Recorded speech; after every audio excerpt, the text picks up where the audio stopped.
Hi, I'm Ellen with blackfilm.com, and I'm here with Emmy-winning composer Matthew Head, and we're talking about his score in PBS and WETA's upcoming documentary, The Black Church. This is our story, this is our song. Hi, Matthew. How's it going? Thank you for having me. Thank you for being here. I've been looking forward to this conversation for so many reasons. I've been listening to your composer reel non-stop since I got it. And my God, what an emotionally transformative experience. Bravo, sir. Bravo. Oh, thank you so much. That's, oh, wow. I came in hot. Right. Thank you for listening, though. I mean, Yeah. As a composer, that means a lot to us, especially to me, because, when we're making music, we get a lot of no's and a lot of not yets. And so to hear that makes me feel really, really good. So thank you so much for that. You're quite welcome. The Black Church is a 4-hour, 2-part series that traces the 400-year-old story of the history and culture of the Black Church in America. I thought it was incredibly moving, and obviously I thought the same thing about your score. And so the first thing that popped into my mind was, outside of the story itself, where did the inspiration for creating the score and the new gospel songs stem from? Yes, it started from me at home. I was born and raised here in Marietta, Georgia, in a church called Pleasant Grove Baptist Church. My grandparents were in the church. My grandfather had to help him clean up the church. There was so much going on in the church. So I grew up with that, and I wanted to make them proud. I wanted to make my family proud, my parents proud, my grandparents proud, and my community proud. We have a very tight-knit community here in Marietta, so we're 20 miles north of Atlanta, but everybody knows everyone, and I just wanted to expand on that musically. As far as writing the score, I wanted to touch on the history that we've been taught. Also, I wanted to give it a sound of intimacy. The Black Church is very intimate to the Black community. And as you see in the documentary, it started from 1619 all the way to 2020. And it's been our cornerstone and our blood and sweat and tears. And I wanted to make sure the music was intimate. I didn't want it to have the out of control orchestra, bigger than life. I wanted to be small and intimate so we all can understand and feel it. And as far as songs, I called on a few people that here I trust dearly. A good friend of mine who is a beautiful gospel singer, and she also worked with me on several projects. Casey Grogan Wallace, she was the voice for me, and it was just important for me to have her involved with the music, and also just give praise to what it is. And another thing that popped into my mind is, as soon as you got word that you would be a part of this project, what was the first thing that popped into your mind? Wow. Thank you. Blessed. The first popped in my mind. I'm really big on faith, and I always believe what is for me will be for me. So when I received it, I was nervous, but I didn't run from it. I called my mother and told her what I was working on, and she said, "You can do it." She's always my backbone. You can do it. Then I asked my wife, and she said, "Oh, that's not a problem. You can do it." And I just started with a blank slate. I wanted God to use me a lot through this process, because we're telling a story. But we're also speaking of what faith does, how faith was in the Black community and what it's doing for us now. So I wanted to make sure musically it all made sense and not sound like generic documentary kind of music. So I wanted to be emotional with it as much as possible. So the first thing that came to my mind was I was blessed and I was grateful and went to work. And speaking about work, how did perfectionism play a part, right? For a project of this magnitude, I imagine there's so many moving parts and pieces, details, and so you have to be laser focused as well as everyone else involved. So, how did you decide to take this on with perfectionism in mind? Well, music is fun and music is relaxing. So I don't turn music into a job. Once it becomes a job, then it's not what I need to be doing. I always want to make music it always started as a hobby for me, and it's something to really wanted to use that in the score, and all my scores and everything I do is fun. So perfectionism is one thing, but another one is that we always can do it over because I'm having fun doing something. Also, scoring the project, COVID hit. So we got the project. I had the project in January, and COVID hit in March. Ooh. And all of a sudden, we're all in one area. So I had to focus because I had no other distractions. I record here at my house. I have a studio in my home, and then I also go to another studio to record other things as well. And now that got shut down because I had to be here, stuck in the house, quarantining. So I had no choice but to sit and like rewatch the edits and live with it. And I did things throughout the night, overnight, early in the morning, weekends. I just lasered into it. And also too, it was so important that our voice be heard in this documentary. The music had to play with it as well. It had to follow with it as well. So absolutely. And so what I loved most about the music was, there's so many things, but the one thing that stood out for me was how eclectic it sounds, right? So it took me on so many different emotional journeys. Like, for example, early as 1966, White Theology and Love Center. For me, they were like jazz up-tempo, so I found myself moving and shaking. But then Roots of Black Church just kind of made me sit still. Yes. And feel the emotion in the music and the burden and the hope and the faith our ancestors carried. So, I guess it's safe to assume that that was the intended purpose. Yes. It was everything was intentional. I didn't just sit down and play. I wanted to make sure that I listened to the words and heard the story, to make everything feel like it needs to feel. Especially when we get to the root of the Black church, and just how the Black church was even like, why is even here? I think we lose that in society in 2020 with so much social media and what's going on. We really forget the root of the Black church and why it's a safe place for us. And some people know it's a safe place and they try to hurt us within the church. So the devil is busy within the church, and it's really built for a safe space. And when you see in the documentary, I don't want to give it away, but when you see in 1619, when the African descendants first get to America, they went to church. It was a safe place. So I wanted the music to reflect all of that emotion very quickly, because when dealing with documentaries, you have pictures and you have so many different moving parts, you kind of can get lost in the moment and it becomes a history lesson. But I really wanted to be more of an emotional moment, especially when we're talking about the roots of the Black church, when we're talking about, the problems that we had to go through in the Black church, and then, segregation and how we kind of used it and moved through that. So it was so much that I wanted musically the audience to feel these certain emotion already. Yeah, it's such a weighted story. And I thought the music did such a superb job being just as weighted and carrying the docuseries just as much as the docuseries covered the music. There was sort of this feeling of an enhanced vibe, for lack of a better word, right? And the two of them just kind of went perfectly together. I thought it was a really great marriage. I know for me, watching the docuseries challenged a lot of ideas about the Black church. Like, it was such a big learning lesson for me. Like, I can't wait for everyone else to see this. Yes. Yeah. I mean, I learned a lot too, because, I'm 39 years old. I turned 39 last week, but, thank you. I'm an 80s, 90s baby. So I grew up in church like any typical Black boy. Like, we're in church every Sunday and Wednesday and Saturday, all that good stuff. And learning the history, we don't know our history lesson, and they don't tell us our history. Right. And when I got to film, and I got, as a composer, we get rough edits and little segments here and there. And I'm just watching like, oh my God, like all the thoughts and ideas that I thought were real. Not to say they weren't real, but as a grown man, I'm like, whoa, we really don't know. Not even close. Not even close. And so it literally challenged some things for me. It enhanced my faith. I became closer to God through this process.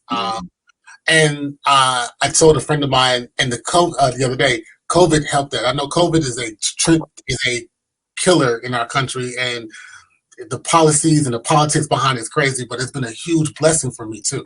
And I want people to get that, even with this church, Black Church documentary, because as much crazy stuff that Black folks had to go through, at the end of it, the Black church is a tremendous blessing. So COVID-19 is a completely crazy situation, but for me to sit here and do this documentary and stuck in the house and literally get one with God, go through this documentary and still learn the history of what I'm learning through and going through, and still dealing with what I'm personally going through, and to put this in a score, you know, me and God are A1 right now. I totally get that, and I understand it. And so, you know, we spoke a little bit about faith, and so I'm curious, did your view of religion change while working on the Black church? Yeah, yes. Religion changed for me about 10 years ago. So, yes, but all it did was actually made me aware of things I didn't know. It made me understand that my questions were valid. My questions were valid. And being younger, I would ask questions, and you know, being creative, I would always think twice about things. But my faith with God has always been, you know, 100%, because that's my entire career. That's who I am. I did not follow the traditional path of a film composer or a music producer. God has literally walked my path and put it in front of me. So my faith with Him was one thing, but it also made me question man's thought process and how man uses religion against each other, against us, and it brings in the confusion. And hopefully the Black church will open our eyes a little bit and make us understand that a lot of gold ain't what's the saying? What's the thing? I'm sorry. Gold, or all this glitter is not gold, something like that. I don't know. All this glitter is not gold. Yes. Yes. It makes me. It's the religion side of life sometimes is being questioned, and hopefully the Black church will do that. It'll open those doors. And I love that you said that man's thought process needs to be challenged. I feel like that needs to happen on a regular basis. That's a part of evolving, right, into higher thinking, elevated thinking. So I love that that's one of the supreme purposes of the docuseries, The Black Church. What does it mean to you to have played a significant part of this unforgettable story? It's one of the most important things I've ever done in my life, besides having being married and having two beautiful children. Wow. It's a cornerstone for me. I worked on a lot of beautiful and amazing projects, but this one, to me, sets apart just the way it was put together. I mean, COVID-19 hit, and we had to come inside, and I couldn't rely on no one but myself. My children were upstairs, literally upstairs above me. My wife was upstairs above me, and it was just me and a piano, and I had to figure it out. Wow. You know, and I had to get with God and do it. And I had to do it with this project. I don't think any other project will let me do that, will allow me to do that. And so I just feel like God's timing was perfect. And it's a cornerstone of my career. And hopefully it will lead to other things. But if it doesn't, I am okay, because I know that this project is well due to be heard and seen. I will put everything I have in my bank account, and I will say this lead to so many other equally phenomenal things. Are you kidding me, Matthew? Like I already see that. I mean, and just based on the work that you've done before this, I mean, you've composed music for P-Valley, one of my favorite shows. You were the music producer for 2 seasons of Greenleaf, owned #1 rated show. Okay. Not forgetting the reincarnation of Holler If You Hear Me, Wilmington on Fire, Our Town, and feel free to jump in with anything I haven't mentioned. Well, yeah, we you know, things are good, you know. Yeah, they are. We just working. We just happy to be here. I mean, your talent and your commitment and your passion for music has everything to do with that, and everything that you pour into it, it's felt from an audience looking into this. I feel it, Matthew. I feel it, and I hope so. I mean, like I said, this project's amazing. I mean, I can't wait for it to come out. And when people watch it, it's gonna be like, oh, it's an eye opener. Yeah. It's amazing. It I'm is, so indeed. excited and proud about it. Indeed. And what's one thing, one memorable thing that you've experienced or has happened during this entire process? Memorable. So I grew up. I went to school to be a history teacher, and so that was my first plan, and my passion is kids and teaching, and history was my favorite subject in school, and to learn that, just to go through the first episode of when our ancestors was brought here in 1619, and their religions and their feelings and their faiths were robbed from them, was one thing that made me question man and rely on faith harder and lean on my conscience and my comfort and my own peace. I couldn't imagine us going through that in 2021 or 2020. That was it. I mean, that was the first thing that the lesson that I kind of sat back in this chair and said, wow, people were really robbed from their home. That's one thing. Or separated from your family, that's another thing. But also to be told that you don't need to believe, you can't believe in what you think is right. Wow.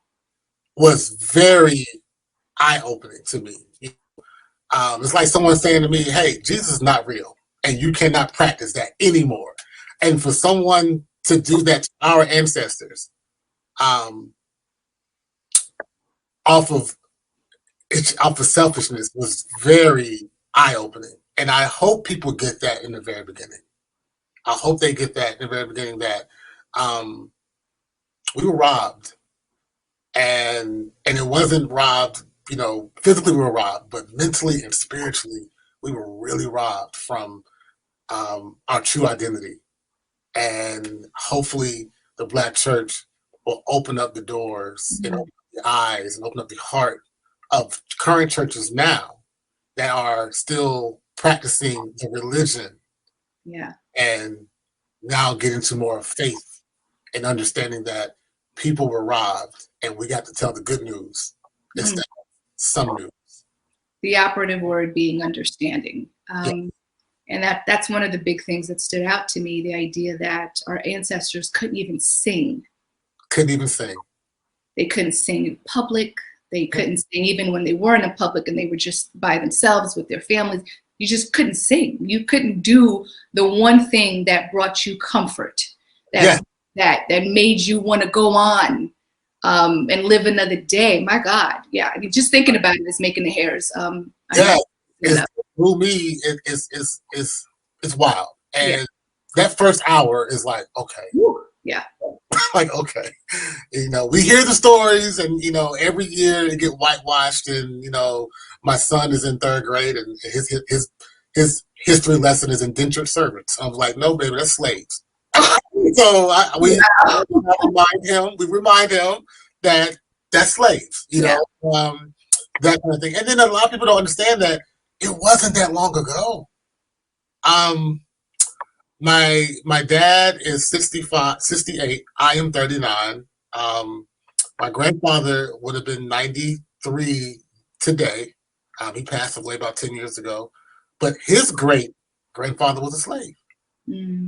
So it's like, wow, it wasn't that long ago. Not really.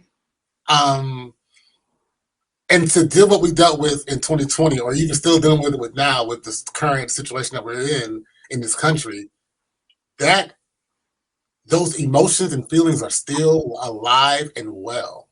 That I am not supposed to think the way I'm supposed to think, or Black people are not supposed to be thinking the way. Because if you see in 1619, the first thing they say is that you cannot believe this. Whatever you're thinking is over. This is your new religion. I can't imagine.